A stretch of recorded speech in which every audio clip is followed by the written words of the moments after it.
नमस्ते। आज के वीडियो में फल, फूल, योग, ध्यान, प्राणायाम या लाइफस्टाइल की बात नहीं करेंगे। आज बात करेंगे एक रील की जो लास्ट वीक से बहुत ज्यादा ट्रेंड कर रही है, जिसमें राम भद्राचार्य जी जो चित्रकूट में रहते हैं, राम कथा कहते हैं और खुद को संस्कृत का प्रकांड पंडित कहते हैं।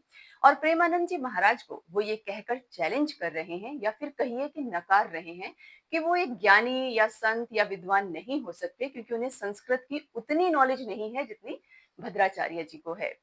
तो सबसे पहली बात तो ये है कि क्या आम भाषा में अपनी बात कहना, सुनने वाला आदमी ज्ञानी नहीं हो सकता?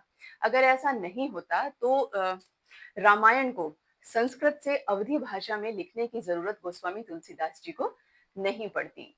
और दूसरी बात, रहीमदास के दोहे हों या कबीरदास की उलटवासियां, सब में यही कहा गया है कि पोथियों को पढ़कर कोई भी आदमी विद्वान नहीं होता। विद्वान होता है वो अपने मन के अंधकार को मिटाने से। एक बार भद्राचार्य जी ने कहा था कि वो राम की भक्ति इतनी ज्यादा करते हैं कि भगवान राम ने बालक स्वरूप में आकर एक बार टॉयलेट जाने में उनकी हेल्प की थी। ऐसा हो सकता है। भक्ति और आस्था में कुछ भी संभव है, लेकिन किसी ने उन पर प्रश्न नहीं उठाया कि वो सच कह रहे हैं, झूठ कह रहे हैं। किसी ने उनसे प्रमाण नहीं मांगा। तो वो किस आधार पर दूसरे संत को चैलेंज कर रहे हैं? क्या सिर्फ इसलिए कि वो सरल भाषा में अपनी बात को कह रहे हैं, सुन रहे हैं, राधा भक्ति का पाठ पढ़ा रहे हैं? ऐसा नहीं है। 1.5 साल पहले मेरा अपना अनुभव है कि हम उनके आश्रम में गए थे और मेरे जैसे वहां बहुत लोग थे जिन्हें उनके स्टाफ द्वारा बहुत बुरी तरह से इंसल्टेड किया गया, या सिर्फ इसलिए कि उन्हें बैठा दिया गया और दर्शन के लिए वीआईपी लोगों को वो बार-बार ले जा रहे थे, ला रहे थे, और जो हम जैसे आम लोग थे वो सिर्फ बैठे हुए थे। और यकीन मानिए कि वहां से आते समय हम अपने आप को बहुत ज्यादा ठगा हुआ महसूस कर रहे थे।